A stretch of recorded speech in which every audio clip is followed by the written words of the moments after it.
our first Players' Championship. Largely off the back of modern results. Yeah. At the time, it was Kiki Chord that you'd see a lot of. This deck a bit different from that one. So, turn 1 Delver from Jeff. Mentioned how important that was. For Sam Graebner, just in case we thought that a Mana Leak or a Remand might be live this game, he'll start turn 1 Cavern of Souls into Aether Vial. They're always going to have it. You can't lean on your counterspells at all in this matchup. And we have Thalia off a second Cavern for Graebner. Pass over, and Jeff says go. No removal spell, but now he'll find one. Turn 3, that Delver will transform off a revealed Lightning Bolt. Yeah, no removal spell in the end step. That is going to knock Jeff a little bit off tempo. Not having any 2-turn play is a problem, but he does still have the Aberration, which is the primary box for him to check, and he was on the play in this game. Sam is certainly looking to get a Reflector Mage online. And we have a 3-drop. It is not a Reflector Mage. It's Militia Bugler. You mentioned this in the card, a 4 of in Graebner's build. Top 4 can take a creature with power 2 or less. Like this Reflector Mage. Yeah, I would say that is pretty strong here. He'll go ahead and grab that Reflector Mage. Next turn, it'll be available off Caverns or Aether Vial. And Thalia swings in. We know Jeff has the Lightning Bolt for it. Will he spend it? Seems like as good a spot as any. The concern with this Vial on, too, is Sam might just Vial in a Phantasmal Image and copy the Thalia in response to the Bolt so that he just gets to have a Thalia still. And Thalia is quite good at taxing Jeff. Well, he's going to Vial in Thalia's Lieutenant. And we'll see if that's enough for the Lightning Bolt from Jeff. Yeah, now Sam's all tapped out, and you kind of do want to answer the Thalia at some point. Yeah, I guess if you're not bolting it now, you're more or less saying you're never going to bolt it. Kind of the other thing about this, though, is that Militia Bugler is about to have 4 toughness. That's a big weakness for Jeff's deck, so that's going to give him some pause. So Thalia is bolted down. Jeff stays at 20. What I'm concerned here, I think, on Jeff's side, is whether he'll be able to keep pace. That Vial's about to take up to 3, and Sam has another Bugler and Reflector Mage in hand. That's a ton of cards to be able to make onto the board. Yeah, and you want to think about what Jeff must have in hand to not have any action on 2. Could very well be a Snapcaster Mage. There is also the possibility that his hand is glutted with some counterspells, though. Right, now the way this game's shaping up, if it's counterspells, those are not going to play at all. Against this double Cavern of Souls Aether Vial setup? Yeah, most likely not. Activates Aether Vial. Reflector Mage will put the Insectile Aberration back into Jeff's hand. And because of the way Transform works, Jeff can cast Delver of Secrets next turn. Right. But resetting that transformation is a big deal. Right, so yeah, because the card's name was Insectile Aberration, I mean, Jeff can't cast that, but that's not a real thing. We do see Meddling Mage from Graebner. In response, Jeff will Snapcaster Bolt down the Thalia's Lieutenant. Not terribly surprising to see that being a card that would have been in Jeff's hand on the second turn of the game when he had no action. But Militia Bugler, that Vigilance coming into play here, swings on in as a 3-4, and Jeff goes to 17. And Sam's leftovers seem to be another Bugler and a Horizon Canopy. That's not bad at all. Especially when you're just ahead on the battlefield. And if he could find another Reflector Mage on this turn, either Bugler into it or just draw it naturally and Reflector Mage the Delver on this side, that's going to put Jeff significantly off tempo. All right, now Sam, that Meddling Mage here, has been set to Snapcaster Mage. That's about the best card in Jeff's deck, so... Militia Bugler from Sam Graebner. Jeff will remand it. He will cycle remand. You hate to see it, but that's about the best value he's going to get out of that card. Do we have another remand coming? Jeff's cracking a fetch land. Ugh.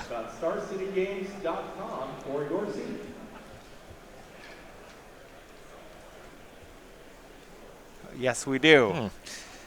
4 mana, rummage twice. Ugh. You know, at least he was able to do this. If Sam was only using the Aether Vial, this wouldn't even play. Yeah, but the thing is, Sam's going to be using the Aether Vial too, most likely. Some good options here for Sam off the Bugler. He has, looks like Phantasmal Image is one of the options. You can just kind of go off by imaging Buglers. He's going to go with Kitesail Freebooter, actually. Yeah, that's a fine one. He still has that Horizon Canopy, so he could cast this one, get a look at Jeff's hand. We know that Jeff had to draw that Lightning Bolt earlier. Right. So if there's another removal spell, it would have been picked up just now. Freebooter takes Mana Leak. That's not a card. Well, neither is the rest of Jeff's hand. He has Mutavault, Grim Lavamancer. Lavamancer's fine. It won't do anything immediately. I suppose there's a window where if Sam doesn't draw Thalia's Lieutenant, the Lavamancer can start going to work on some of these things, but a lot of these creatures just naturally have 3 toughness. Reflector Mage, Militia Bugler. There's the 3/4 Bugler already online. This stuff's all a problem for Jeff. Swing for 5 from Sam Graebner. Jeff down to 11. And he will transform his Delver a second time. This time reveals Opt. If he's going to win this game, I think transforming on that turn was pretty essential. Yeah, right now, if you look at the race, Jeff could come back here. Sam's hand is empty outside of that, and outside of the Horizon Canopy in play. Yeah, he'll get a natural draw on the canopy to look for something, but as it stands now, Jeff has a couple blockers, that Mutavault, that Snapcaster Mage that can stem the bleeding a little bit. The Lavamancer can start plucking away some of the smaller creatures. And Sam's draw for turn was just a land. We'll try again off Horizon Canopy. That finds an Aether Vial. Plays another Horizon Canopy and cracks it. Finds another land, and now we're out. Yeah, that's a bunch of junk. And this, I'm kind of, I think, on Sam's spot. That Kite Sail Freebooter off the Bugler looked pretty decent at the time, but he had the option of Phantasmal Image, and right now, another Militia Bugler looks like it may have been the better play. Yeah. I understand the motivation there, where it felt like, Jeff was digging for a removal spell. If he found one, it could have had an impact on the texture of the game, but you're right, the Freebooter is looking pretty weak here. All right, a swing here, and now Jeff will activate that Wandering Fumarole. We're going to see Insectile Aberration trading with Militia Bugler. Fumarole blocking a Bugler and casting Opt. Yeah, Jeff just looks like he's trying to stabilize with this Grim Lavamancer. And don't blame him, that looks pretty nice here. Yeah, it just can target the Freebooter and the Meddling Mage, clean that up, and then the Reflector Mage, it can't punch through multiple blockers here. And there's another Delver Secrets for Jeff. Plenty of resources. 6 cards in Jeff's graveyard. And pretty clear avenues to getting that Mutavault and or that Snapcaster Mage in the graveyard as well. Not to mention that the deck has a number of cantrips, your Ops, what have you, fetch lands. Yeah, and by the way, going back, there was that 3/4 Bugler. Jeff did use the 0 ability on Wandering Fumarole to change it into a 4/1 to make that trade happen. Yeah, given the mana inefficiency, just blocking with the 1/4, not ideal. I do like the trade there. But what I really like is that Sam has drawn Phantasmal Image, and both Militia Buglers are off the battlefield right now. Yeah. If it were there, I mean, that seems like it would just be the card you'd want to copy. Yeah, the other stuff is not worth too much here. He can copy the Reflector Mage. That can reset the Lavamancer for a little bit, but he's not protecting much of consequence. Well, I think there was what I'm really hoping, is for those Enter the Battlefield abilities, because no matter what he casts Image on, Grim Lavamancer can shoot down the image with the trigger on. Right. And he's going for Phantasmal Image. Now, Jeff is thinking here, unless that Cavern is set to Illusion, Jeff could actually shoot down Freebooter and Mana Leak this. Right. And he's going to Nimble Obstructionist. Cycle that to counter the bounce. Yeah, because this is being set to Reflector Mage. Yep. And then Grim Lavamancer will shoot down the Meddling Mage. Delver transforms off Lightning Bolt. Ryan, it looks That's a big deal for Jeff. Jeff's going to get this game. It's looking like it. Make your way to the site of registration stage. I mean, we saw this in his match against Jim Davis as well. Grim Lavamancer is a heck of a card in this matchup. It's pretty close to Avatar of Woe. Yeah. Swinging for 3, Graebner down to 9. And one of the pressures for the Humans deck is to have one of those draws with Champion of the Parish, Thalia's Attendant, to try to get more things with 4 toughness online. If all of your creatures just have 3 toughness, Jeff has Lightning Bolts, Wizard's Lightning, is very heavy on that kind of effect, Snapcaster Mage to bring that all back. He can enter combat with the smaller creatures. He can take care of a lot of this stuff.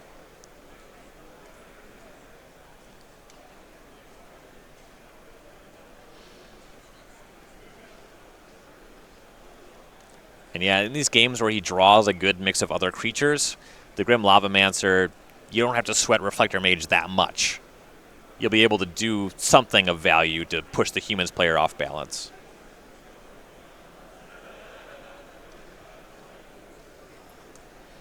So we'll see the double block here with Reflector Mage. So Mutavault trades with Mage, and now Sam's board's down to just Kite Sail Freebooter. He's got a Noble Hierarch to go next to it. But 9 points apiece, and things are looking up for Jeff.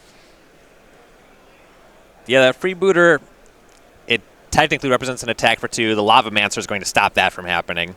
Meanwhile, Jeff is just online with Insect Elaboration, and he has active Lavamancer. Just 3 hits from the insect itself. That's lethal. Yeah. Lavamancer currently has enough fuel for 2 shots. Pretty easy to make that 3. Swings in and just says Bolt, Snap, Bolt. How about just do it in 1 turn? And Jeff Hoogland, Blue-Red Wizards, takes game 1. It looked a little dicey when he was double cycling remands, but Yeah. Grim Lavamancer really demonstrated his power in the matchup. Yeah, and I think there's a lot going on here. On Graebner's side, the Militia Bugler looked really good in this matchup. Yes. So I do think he's got some tools, but we'll have to go ahead and see how that plays out. Looking at sideboards, let's look at Sam Graebner's side. You've been mentioning when we see Jeff's deck, it is flush on X1s, and in that situation, Sam has a lot of cards that play here. Yeah, so the sideboard is 3 Sin Collector, 2 Gut Shot, 2 Ariok Champion, 2 is a Static Caster, 2 Selfless Spirit, a Kataki War's Wage, a Reclamation Sage, a Phantasmal Image, and a Dismember. Big one is going to be Izzet Static Caster for sure. That's just excellent Right. against basically every creature that Jeff is bringing to the table. Gut Shot for much the same reason. Auriok Champion can be good in the matchup, though Jeff has a lot of flyers and blue creatures. Right, that's what I say. The fact that Jeff's a Snapcaster Mage deck makes me a little hit or miss on Auriok Champion. If Jeff just has one sitting in play, I wouldn't like to trade that. However, when Jeff's shooting burn spells upstairs, I'm pretty into Auriok Champion. Yeah, it's kind of a low floor, high ceiling kind of thing. I've had Humans players play this against me, and it's been very good. Other situations where it's just a 1-1, and I don't care about it. So you can kind of go either way on that one. The big one's going to be as a Static Caster, though. Right. How do you feel about a card like Sin Collector? Jeff is about a deck with 20 spells here, but they're all pretty cheap. Yeah, I kind of think about that is that they all cost 1. Sin Collector can be fine. I don't mind it in the matchup. It does cost 3. Jeff's stuff tends to be a lot more efficient than that. Though he does have to draw a critical mass of removal spells, so there's certainly an argument for it, and it can be very good in some spots. Now, what we've seen out of Jeff's deck is in this kind of matchup, he'll likely board all his removal in, and he's got a lot of it. Yeah, we have 2 Magma Spray, 2 Abrade, 2 Static Casters of his own, 2 Negate, 2 Disdainful Stroke, 2 Alpine Moon, a Roast, an Entrancing Melody, and a Dispel. Magma Spray and Abrade are slam dunks. How do you feel about Staticaster, Roast, and Melody? I mean, that he could go up to 8.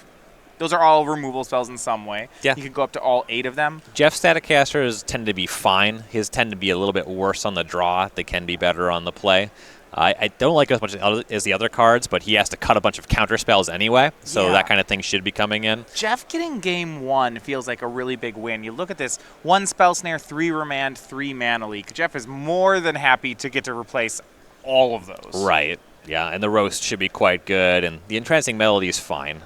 Right. Yeah, it's pretty weak, but then again, if I say, Spellstutter Sprite would be that is the 8th card that we're boarding out to make room for it. I'm not huge on Melody here, but I think it's better than Spellstutter Sprite. And let's say that Sam has a draw where he just presents a bunch of early threats and somehow ends up with a 4/4 champion of the parish. Right. Entrancing Melody is going to be your out. Yeah, now that'd actually be huge on that kind of game. Right.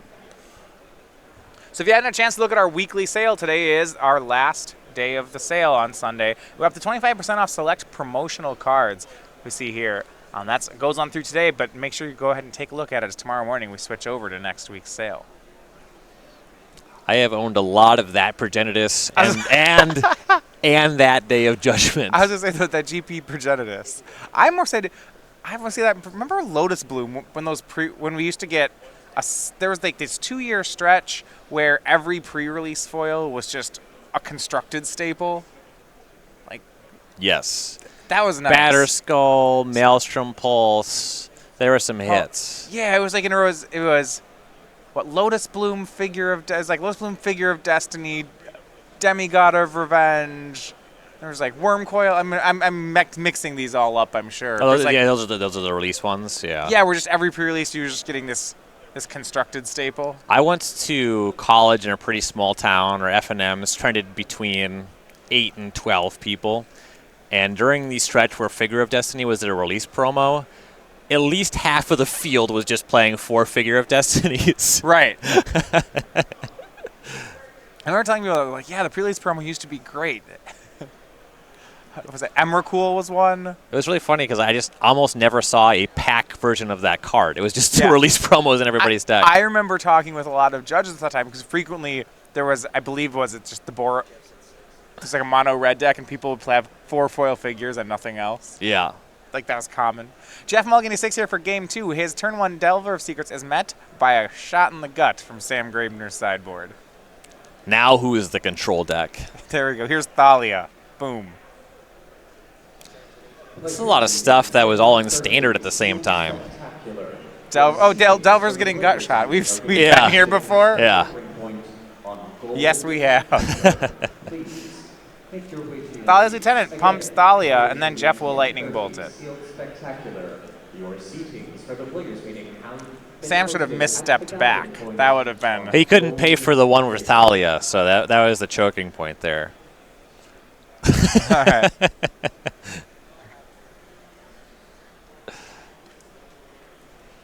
Ugh, I cast a mental missteps from standard. That was gross. You could always mutagenic growth. That's a good counter to gut shot. Yeah. See, these cards are all fine. They play against each other. Because they all cost 0. It's fine. No one ever played Marrow Shards. That was That's the not, one. That, yeah.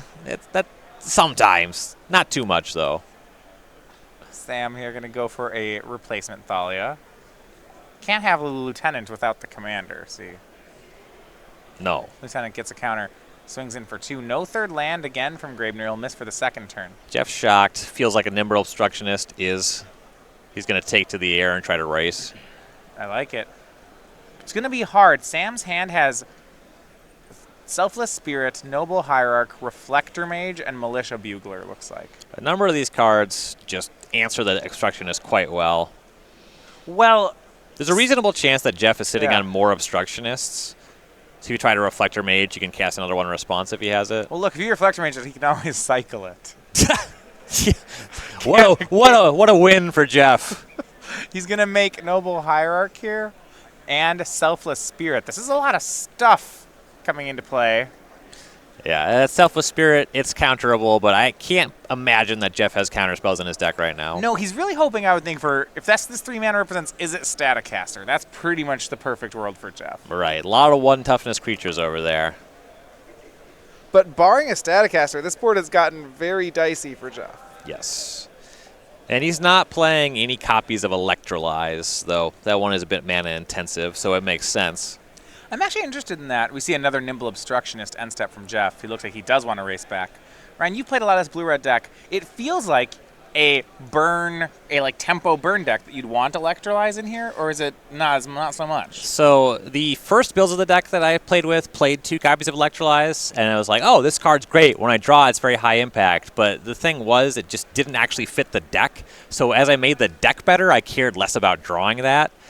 It just doesn't really work. It's like the mana to damage ratio is just off. It costs too much mana is the Yeah. thing. The deck just wants to be leaner. So we see Wizard's Lightning pointed at Thalia's Lieutenant. Sam Graebner sacrifices Selfless Spirit. In response, Jeff bolts down that Thalia's Lieutenant and then attacks. Graebner to 8, Jeff to 10. Jeff is just going for a straight race, and right now he's winning it. Yeah. And that Horizon Canopy is not doing Graebner any favors. No Militia Bugler from Graebner. He will get an Auriok Champion, but I don't know that he can race back.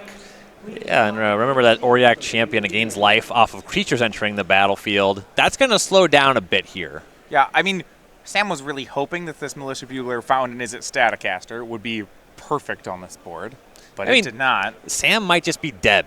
Right.